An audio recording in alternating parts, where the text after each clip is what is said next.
राष्ट्रीय स्वयंसेवक संघ आरएसएस के प्रमुख मोहन भागवत ने 1 दिसंबर को देश में गिरती जन्म दर पर गहरी चिंता व्यक्त करते हुए कहा कि जिन समाजों की प्रजनन दर 2.1 से नीचे गिर जाती है उनका अस्तित्व खतरे में पड़ जाता है।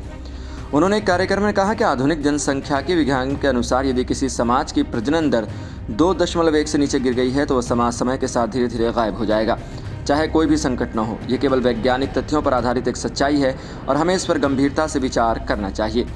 प्रजनन दर बनाए रखना बहुत ज़रूरी है, इसको लेकर मोहन भागवत ने चिंता व्यक्त की। भागवत ने भारत के लिए आवश्यक बताया कि प्रजनन दर को 2.1 के स्तर पर बनाए रखा जाए।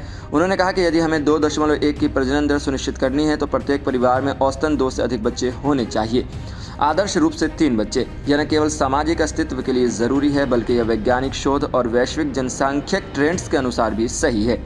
उन्होंने कहा कि अगर जन्म दर गिरती रही तो यह भारतीय लोकतंत्र और समाज के लिए एक दीर्घकालिक खतरे का कारण बन सकती है। आरएसएस प्रमुख ने जनसंख्या संतुलन को लेकर पहले भी चेतावनी दी थी और यह मुद्दा संघ के एजेंडों में शामिल रखा। विपक्षी नेताओं और मुस्लिम नेताओं की प्रतिक्रियाएं भी सामने आई। भागवत के बयान पर विपक्षी दलों और मुस्लिम नेताओं ने तीखी प्रतिक्रिया दी। कांग्रेस के वरिष्ठ नेता पवन खेड़ा ने कहा कि यह दुर्भाग्यपूर्ण है कि आरएसएस प्रमुख देश के संवैधानिक मूल्यों और विविधता को दरकिनार कर अपनी नीतियां थोपने की कोशिश कर रहे हैं। हर लोकतंत्र में हर व्यक्ति को अपने जीवन के फैसले लेने की स्वतंत्रता है। उन्होंने यह भी कहा कि जनसंख्या नीति पर इस तरह के बयान देश में सामाजिक असंतुलन पैदा कर सकते हैं। वहीं बिहार विधानसभा में नेता प्रतिपक्ष तेजस्वी यादव ने भी इस बयान पर अपनी चिंता जताई। उन्होंने कहा, भारत की जनसंख्या नीति को समझाने के बजाय मोहन भागवत व्यक्तिगत और धार्मिक विचारों को प्रचारित करने में काम कर रहे हैं। सरकार को बेरोजगारी और महंगाई जैसे मुद्दों पर बयान पर ध्यान केंद्रित करना चाहिए। वहीं पश्चिम बंगाल के मुख्यमंत्री ममता बनर्जी की पार्टी तृणमूल कांग्रेस के नेता डेरेक ओब्रायन ने कहा कि आरएसएस के नेताओं को यह समझना चाहिए कि समाज के विभिन्न वर्गों की स्थिति अलग अलग है। सभी परिवारों को 2 से अधिक बच्चे होने का दबाव नहीं डाला जा सकता।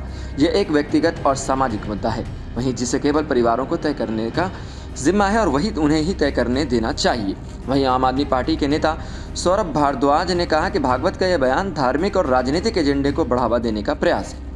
जनसंख्या नीति पर बहस करने के बजाय सरकार को स्वास्थ्य, शिक्षा और रोजगार जैसे मुद्दों पर ध्यान देना चाहिए।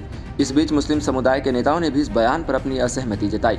ऑल इंडिया मजलिस-ए-इत्तेहादुल मुस्लिमीन AIMIM के प्रमुख असदुद्दीन ओवैसी ने कहा कि भागवत का बयान समाज में धार्मिक असंतुलन को बढ़ावा देने के लिए दिया गया है।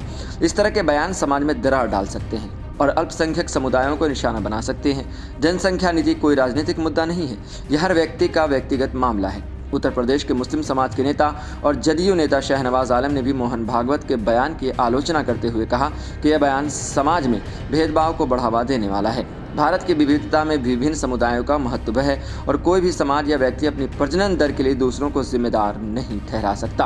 वहीं भारतीय जनता पार्टी ने भागवत के बयान का समर्थन किया और इसे राष्ट्रहित में महत्वपूर्ण बताया। भाजपा प्रवक्ता गौरव भाटिया ने कहा कि भागवत जी ने जो कहा वो वैज्ञानिक तथ्यों और जनसांख्यिक के आधार पर है। जनसंख्या का संतुलन बनाए रखना राष्ट्र की समृद्धि और सुरक्षा के लिए महत्वपूर्ण है। यह एक गंभीर और आवश्यक मुद्दा है जिसे ध्यान में रखना चाहिए। वहीं मोहन भागवत का यह बयान जनसंख्या और प्रजनन दर को लेकर देश में एक नई बहस का कारण बन गया। जहां संघ परिवार और भाजपा इसे राष्ट्रहित में सही मानते हैं, वहीं विपक्षी दल और मुस्लिम नेताओं ने इसे निजी स्वतंत्रता और लोकतांत्रिक अधिकारों के खिलाफ मानते हुए आलोचना की है। यह मुद्दा आगे चलकर और गहराई में जाएगा और आने वाले दिनों में इससे जुड़ी और चर्चाएं देखने को मिल सकती हैं।